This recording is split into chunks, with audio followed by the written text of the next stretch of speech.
ଆରେ ମୋ black tea ସାର୍ଟଟା କାଇଁ ଦେଖୁନ ସେଇଠି କୋଉଠି ଥିବ। ନାହିଁ ପରା ଖୁଚି ମିଳୁନି। ଆଉ ତମ ଜିନିଷ ତମେ ଦାୟିତ୍ୱରେ ରଖିବ ନା, ମତେ କଣ କହୁଛ ଯେ? ଏମିତି କଣ କଥାବାର୍ତ୍ତା କରୁଛୁ?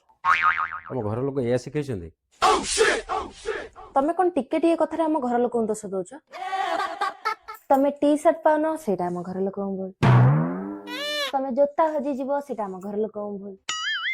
ତମ ଗାଡି ଚାବି ଘରେ ଛାଡି ଦେଇ ଯିବ, ସେଇଟା ବି ଆମ ଘର ଲୋକଙ୍କ ଭୁଲ। ସବୁ କଥାରେ ଆମ ଘର ଲୋକଙ୍କୁ କାଇଁ ଦୋଷ ଦଉଛ?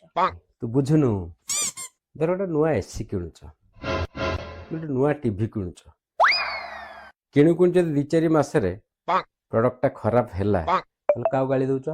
କମ୍ପାନୀ ବାଲା। ଏକ୍ଜାକ୍ଟଲି। ଲୋକ ସବୁବେଳେ କମ୍ପାନୀକୁ ହିଁ ଗାଳି ଦିଅନ୍ତି, ପ୍ରଡକ୍ଟକୁ ଦିଅନ୍ତିନି। Product company. ବୁଝିବା ଲୋକ ଠିକ ବୁଝିଯିବେ।